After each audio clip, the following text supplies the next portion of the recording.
자, 오늘 이제 우리가 욥기 11장을 우리가 살펴보겠어요. 그러면은 우리가 이제 욥기를 다시 한번 살펴보면은 첫 번째 욥기 1장과 2장은 서막이죠. 서막이지만은 서막에는 천상회의가 열리고 또 서막에서는 왜 욥이 고난을 받는가? 그 고난을 받는 이 이유에 대해서 우리는 알 수가 있죠. 그 다음에 욥이 이제 첫째는 재산 다 없어졌죠. 두 번째는 자녀 10명 죽었죠. 셋째는 자기 온몸에 욕창이 났죠. 이렇게 되니까 상당히 고난 속에 있게 되죠. 그래서 욥이 두 번째는 3장에서는 욥의 고백 내지는 탄식이 나옵니다. 그 다음에 욥을 위로한답시고 세 친구가 왔죠. 첫째는 엘리바스고 두 번째는 빌닷이고 세 번째는 소발이 찾아옵니다. 그런데 이제 이 욥의 고백을 듣고 세 번째는 이 엘리바스가 4장, 5장 두 장을 통해서 욥에 대해서 말하기를 인과응보, 네가 이렇게 고통을 받는 것은 네가 죄가 있기 때문에 이러한 고통을 받는다라고 말합니다. 네 번째로 6장과 7장에서는 욥이 엘리바스가 말한 것에 대해서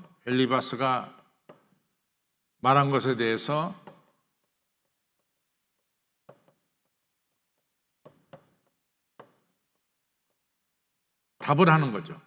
그러나 잘 보면은 엘리바스에게 답을 했다기보다는 하나님께 항변하는 게 많이 나옵니다. 다섯 번째는 이제 8장에 가면은 이제 빌닷이 욥에 대해서 욥이 고난받는 것은 내가 저지른 죄 때문이다 라고 하는 것을 이야기합니다. 이것에 대해서 이제 9장과 10장에서 욥이 빌닷에 말한 것에 대해서 빌닷에게 답변합니다. 그러나 내용은 빌닷에게 답변한다고 치지만은 사실은 하나님께 항변하는 것이죠. 그 다음에 이제 오늘 우리가 7번째 들어가는 건데 11장에서 엘리바스, 빌닷, 그 다음에 누가 남았어요? 소발이 남았습니다. 소발이 이제 그 욥의 이 죄에 대해서 이 엘리바스나 빌닷보다는 더 심각하게 욥의 죄를 갖다가 이제 얘기하는데 소발을 우리가 너무나 인과응보를 강조하기 때문에 교조주의자다.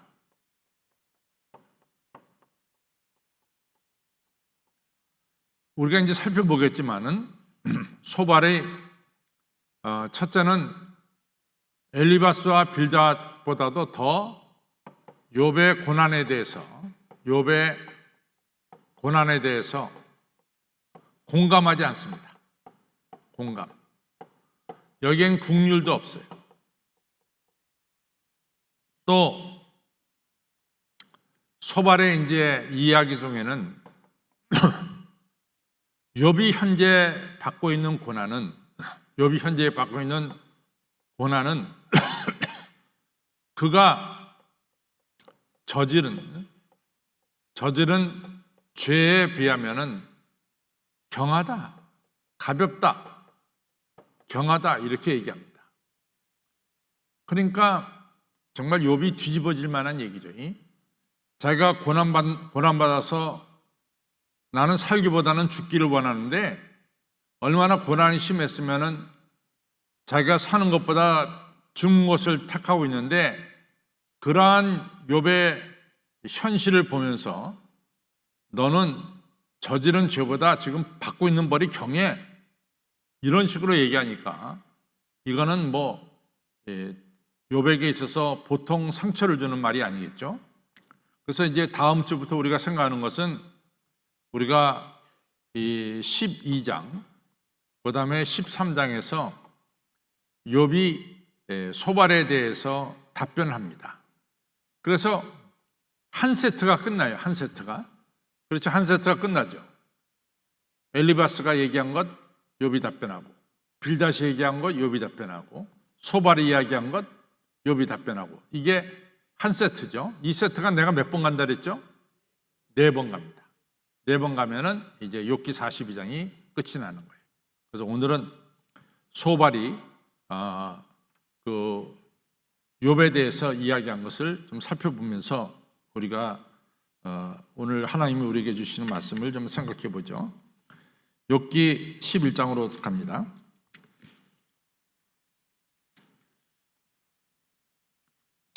욥기 11장 가면 나아마 사람 소발이 대답하여 가로되 말이 많으니 어찌 대답이 없으랴. 또 입이 부푼 사람이 어찌 의롭다 함을 얻겠느냐 이렇게 말해요. 여기서 이제 우리가 빌닷이 이야기한 것에 대해서 빌닷이 8장에서 이야기하죠.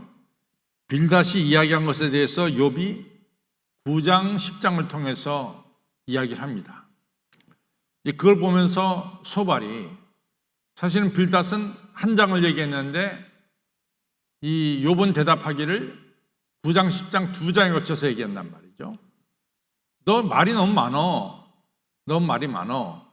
여기서 이제 입이 부푼 사람이다 뭐냐? 이 부푼 사람이란 뭐냐? 입이 부푼 사람이란 뭐냐면은 우리가 이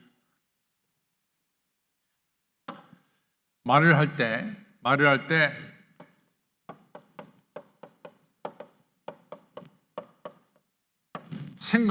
생각하고 마음속에서 나오는 말이 있는가 하면은 그렇지 않고 그냥 우리가 혀 돌아가는 대로 말한다. 이런 말 있잖아요. 혀 돌아가는 대로 말한다. 그러니까 저 사람의 말은 전혀 생각이 없이 그냥 말하는 것이다. 이런 얘기죠. 그래서 이제 욥의 말은 이 입이 부푼 사람이라고 하는 것은 그냥 혀 돌아가는 대로 너 좋을 대로 얘기한다. 이렇게 얘기하는 것이죠. 그래서 입이 부푼 사람, 혀 돌아가는 대로 말하는 사람이 어찌 의롭다함을 받을 수 있겠냐. 그렇게 이제 욥이 말 많은 것에 대해서 먼저 소발이 비판합니다. 그 다음에 3절에 보면은 내 잘하는 말이 어떻게 사람으로 잠잠하게 했으며 내가 비웃으면 어찌 너를 부끄럽게 할 사람이 없겠느냐. 이제 지금 이 얘기는 욥은 내가 죄를 진 적이 없다. 나는 죄를 진 적이 없다. 나는 죄를 진 적이 없다. 내가 이렇게 고난받을 만한 죄를 진 적이 없다. 이렇게 이제 이야기하잖아요. 그러니까 반대로 이제 소발이 듣기에는 욥이 자기 자신을 의롭다고 말한다 이거지. 의롭다. 근데 소발이 보기에는 절대로 의롭지 않은 거예요. 욥이 같이 고난받은 것은 욥이 죄를 졌기 때문에 고난받지 의롭다 그러면 고난받지 않는다 이거죠. 그러니까 이제 그것에 대해서 소발이 아주 직접적으로 욥에게 말합니다. 말하기를 내 자랑 말이, 여기서 자랑하는 말이라는 것은 네가 의롭다고 하는 말이 어떻게 사람으로 하여금 잠잠하게 하겠으며 가만히 있게 듣고만 있게 하겠으며 내가 비웃으면 어찌 너를 부끄럽게 할 사람이 없겠느냐. 네가 그렇게 의롭다고 말하는데 거기에 대해서 가만히 듣고만 있을 사람이 어디 있느냐. 내 말이 내 돈은 정결하고 나는 주의 목전에서 깨끗하다 하는도다. 다시 말해 너는 의롭다고 너를 말하고 있단 말이지. 이렇게 이제 이야기하는 거죠. 이제 그것에 대해서 하나님은 말씀을 내시며 벌써 하나님께서 말씀하시며 너를 향해서 입을 여시고, 여기서 하나님은 말씀을 내시며 하면은 벌써 하나님은 네가 한 것에 대해서 응답을 했어. 그게 뭐냐면 네가 지금 당하고 있는 고난 아니냐. 하나님 벌써 네가 말한 것에 너에 대해서 응답하신 거다. 너를 향해서 입을 여실 것이다. 6절에 우리 하나님의 지혜가 오묘하니까 내가 내게 보이시기를 원한다. 하나님의 오묘한 지혜가 너에게 나타나시기를 원한다. 이는 그의 지식이 하나님의 지식이 광대하심이라. 그 다음에 이제 충격적인 말이 그 다음에 나와요. 그 다음에 충격적인 말이 너는 좀 알아라. 네가 좀 깨닫기를 바란다. 지금 현재 하나님께서 너에게 벌하신 것은 네가 저지른 죄보다 경하니라. 이게 보통 심각한 얘기 아니에요. 지금 욥이 고난이 심해가지고 나 살기보다는 죽기를 원하고, 어째서 내가 어머니 모태에서 이같이 죽어서 나오지 않았던가 하면서 말이지, 지금 하루하루 산다는 것이 너무 고통스럽고 괴로운데 말이지. 이제 그 얘기도 나중에 합니다. 그 얘기도 이제 소발이 그것을 꼭 집어서 얘기를 해요. 나중에 보면 알지만은 네가 죄가 있기 때문에 네가 죽기를 원하는 것이지, 이러면서 이제 소발이 또 욥을 갖다가 아주 뼈 아프게 아주 찌르면서 공격을 하는 거죠. 근데 그것이 나중에 나오는 것이고, 지금 첫 번째 나온 것은 네가 현재 당하고 있는 고난은 네가 저지른 죄보다 경하다, 약하다, 이렇게 얘기하는 거예요. 정말 이건 굉장히 뒤집어지는 거예요.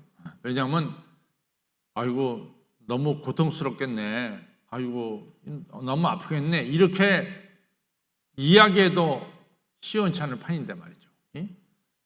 네가 지금 당하고 있는 고난이 네가 저지른 죄보다 경하다. 이거는 보통 심각한 게 아니죠. 그렇죠? 그만큼 소발은 엘리바스와 빌닷보다도 더 교조주의자입니다. 교조주의자. 자, 그 다음에 이제 7절로부터 12절은 하나님의 위대하심에 대해서 말씀하고 있습니다. 하나님의 위대하심. 7절. 내가 하나님의 오묘를 어찌 능히 측량하며 전능자를 어찌 능히 온전히 알겠느냐. 하늘보다 높으시니 내가 어찌 하겠으며 음부보다 깊으시니 내가 어찌 알겠느냐. 하나님의 위대하심, 하나님의 이러한 높고 깊으심, 넓으심, 그것에 대해서 말씀하죠. 그 도량은, 9절에서 그 도량은 땅보다 크고 바다보다 넓으니라. 하나님은 우리가 셀 수 없는 지혜와 그리고 능력의 하나님이시다. 이렇게 이제 소발이 말하는 거죠. 여기서 이제 우리가 다 7절, 8절, 9절에 어느 누구도 이 소발이 표현한 하나님에 대해서 하나님은 그렇지 않습니다 라고 말할 사람은 없어요. 이건 다 우리가 동의하는 바입니다. 내가 하나님의 오묘를 어찌 능히 측량하겠으며 전능자를 어찌 능히 온전히 알겠느냐. 하나님 높으시니 내가 어찌 하겠으며 음부보다 깊으시니 내가 어찌 하겠느냐. 그 도량은 땅보다 크고 바다보다 넓으니라. 이제 그 다음에 이제 10절, 11절이 이제 중요한 얘기입니다. 10절, 하나님이 두루 다니시며 사람을 잡아 가두시고 개정하시면 누가 능히 막을 소냐? 10절은 하나님이 행하시는 일을 누구도 막을 수가 없다. 이 말씀입니다. 10절은 하나님이 행하시는 일을 어느 누구도 막을 수가 없다. 이 말이죠. 그 다음 절 이제 보겠습니다. 그 다음 절은 뭐냐? 하나님은 허망한 사람을 아시나니 악한 일을 상관치 않으신 듯 하나 다 보시느니라. 여기 이제 요 두 절인데 10절 11절인데 이 10절과 11절은 하나님께서 행하시는 일을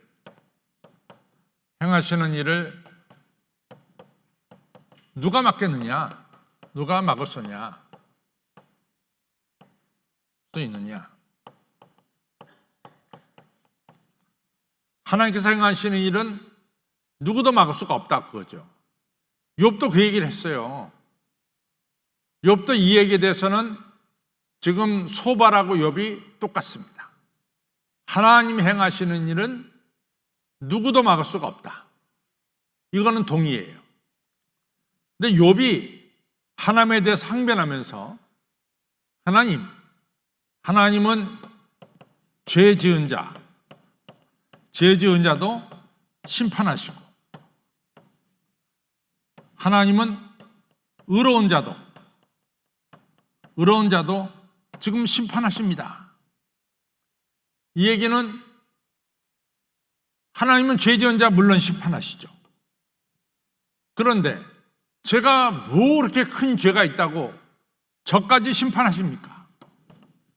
하나님은 죄 지은 자와 의로운 자를 구분하지 않고 심판하시지 않습니까? 근데 제가 이 얘기를 설명하면서 뭘 이야기했냐면 욥이 주장한 이 얘기는 인과응보라고 하는 세상 사람들이 생각하는 인과응보라고 하는 주장을 깨트리는 거다. 왜냐하면 하나님은 의로운 자는 축복하시고 죄 지은 자는 심판하시는 것이 바로 인과응보 아닙니까? 근데 욥은 하나님은 지금 죄 지은 자도 심판하시고 의로운 자도 심판하시지 않습니까? 이제 이렇게 말씀하면서 소위 말해서 인과응보에 대해서 이제 욥이 인과응보가 이루어지지 않지 않습니까? 이런 얘기죠. 근데 11절에서 소발의 이야기는 하나님은 죄 지은 자를 심판하시고 의로운 자는 심판하지 않는다는 것을 말씀하고 있는 거죠. 그래서 11절 보겠습니다. 11절에 보면은 바로 그 말씀이죠. 11절에 보면은 같이 보겠습니다. 하나님은 허망한 사람을 아시나니 악한 일을 상관치 않으시는 듯 하나 다 보시느니라. 하나님은 허망한 사람만 골라서 죄 지은 사람만 골라서 심판하신다라고 하는 사실을 말씀하고 있습니다. 그래서 첫 번째 하나님이 하시는 일에 대해서는 누구도 막을 수 없다. 그건 소발이나 욥이나 똑같이 이야기하지만은 욥은 자기가 받고 있는 고난을 통해서 정말 하나님 너무 하십니다. 내가 무슨 죄를 졌다고 이렇게 큰 고난을 주십니까? 그런 걸 보면 하나님은 이 죄인과 의로운 자를 구별하지 않으시는 것이 아닙니까? 이렇게 이제 욥이 이 9장 10장에서 하나님께 말씀을 했죠.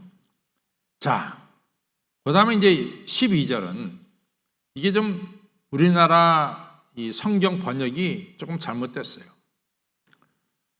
허망한 사람은 지각이 없나니 그 출생함이 들나귀 새끼 같으니라.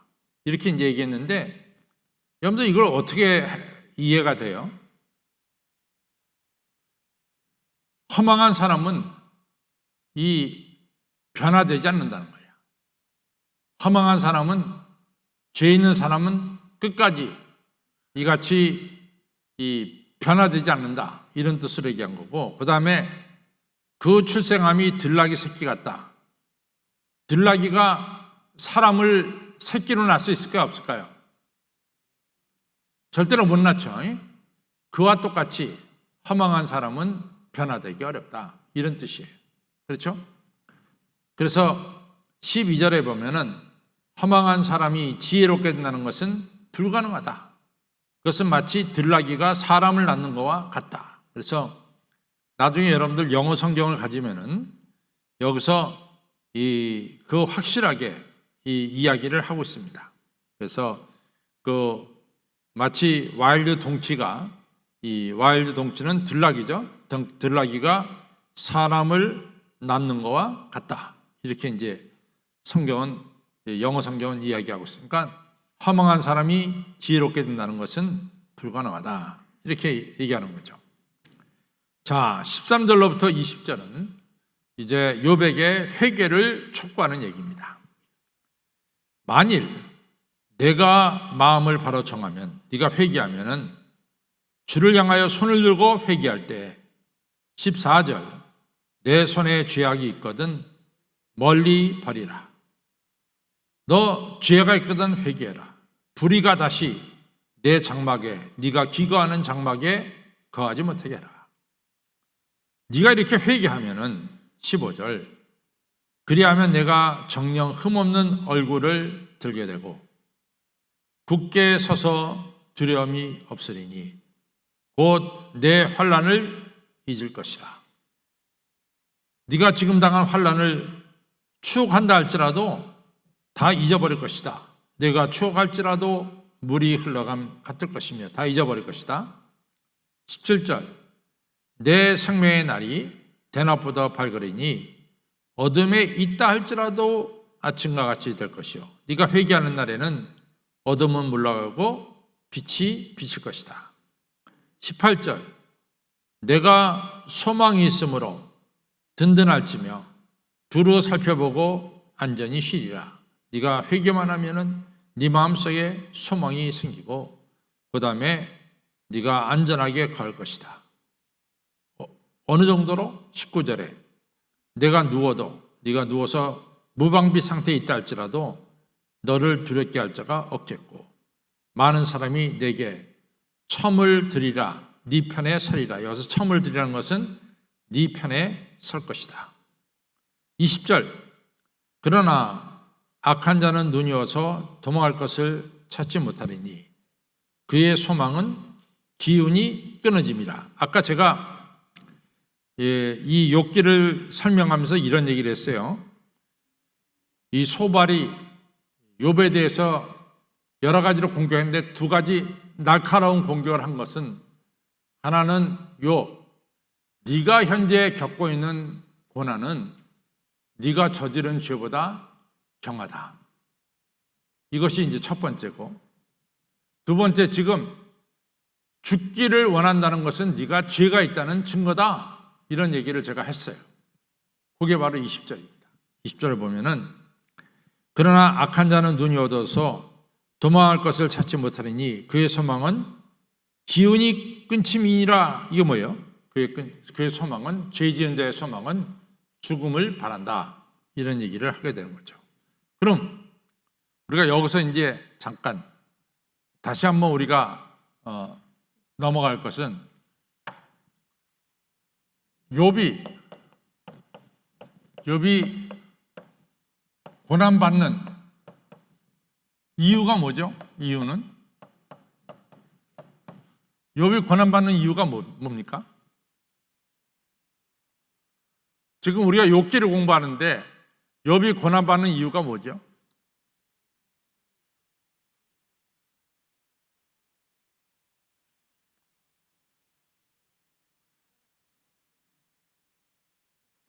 우리가 욥기 1장과 2장에서 나왔죠.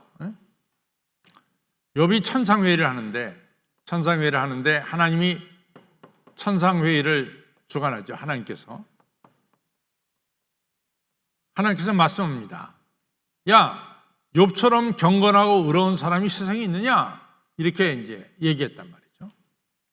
그런데 사단이 뚝 튀어나와서 하는 말이 하나님께서 욥을 울타리처럼 둘러싸 주시고 하나님께서 욥을 보호해 주시고 하나님께서 욥에게 축복을 내려주셔서 동방에 부자로 세워주셨으니까, 하나님께 받은 축복이 많으니까 당연히 욥은 하나님을 찬양하지 않겠습니까?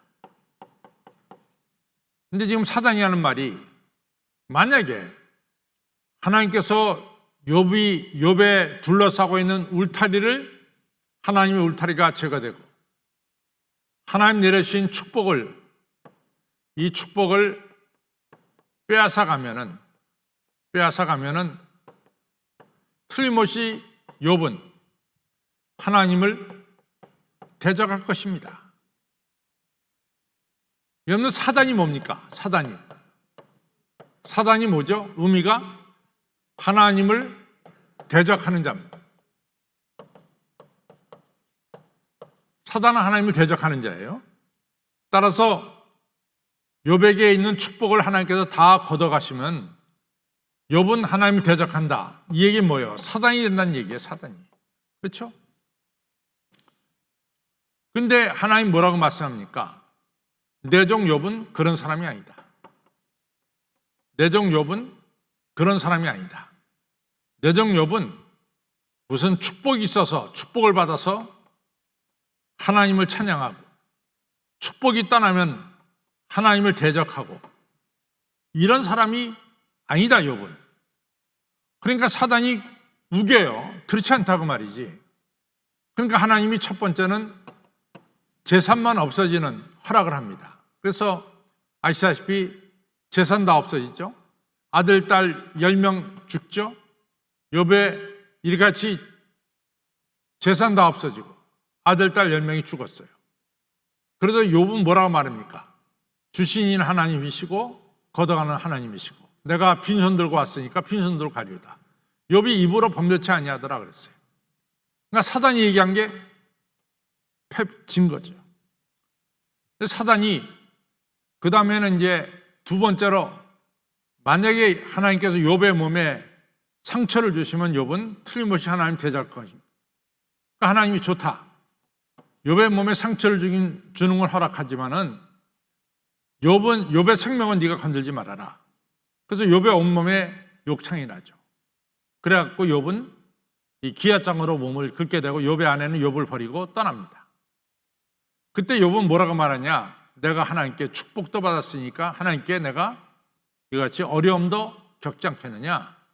이러면서 소위 사단의 계략, 욥이 몸에 고통이 오면은 틀림없이 하나님을 저주할 것입니다 라고 하는 것이 또 틀려먹었어요. 그러면 욥기가 주는 것은 뭡니까? 욥은 어떤 경우에도 하나님을 섬기는 사람이다. 욥은 조건을 가지고 신앙생활하는 사람이 아니라 조건과 관계없이 욥은 한결같이 신앙생활하는 사람이다. 이것이 욥기 주제죠. 욥은 어떤 경우에도 한결같이 변함없이 신앙생활하는 것이다. 이거를 뭐라 그랬어요? 제가 신남의 신앙이다. 조건 없이, 그것이 욥기의 주제입니다. 그래서 오늘 이 주제를 항상 우리가 머릿속에 가지고 욥기를 읽어야 돼요. 그렇지 않으면은 욥의 새침무말이 그럴듯하게 다 보여요. 그러나 욥기의 주제는 욥은 어떠한 조건에도 관계없이 한결같이 하나님을 섬기는 신앙이다. 그렇게 욥이 한결같은 신앙을 가지고 유지하는 그러한 중요한 이유 중에 하나는, 욥은 어떤 경우에도 하나님을 떠나지 않습니다. 어떤 경우에도. 우리가 사무엘상 28장에 이 사울의 실패가 뭐냐? 사울왕의 실패는 사울왕이 블레셋이 쳐들어왔을 때 어려움이 겪으니까 하나님을 떠나서 누구에게 찾아갑니까? 엔돌에 살고 있는 신접한 여인을 찾아가는 거예요. 어려움이 당했을 때 하나님께만 나가는 것이 아니라 세상 다른 것을 쳐다본 거죠. 그러나 욥은 그런 사람이 아닙니다. 욥은 어떤 경우에도 어떠한 처지에 있더라도 오직 하나님만을 바라보고 의지하고 나간 조건 없는 신앙, 신남의 신앙을 가진 사람이 바로 욥이다 라는 사실입니다. 자, 결론으로 갑니다.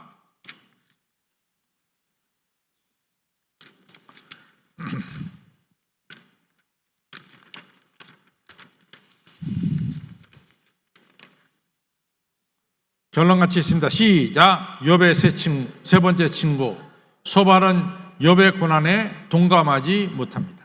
그리고 욥이 이런 고난 속에 있게 된 것은 죄 때문이란 것입니다.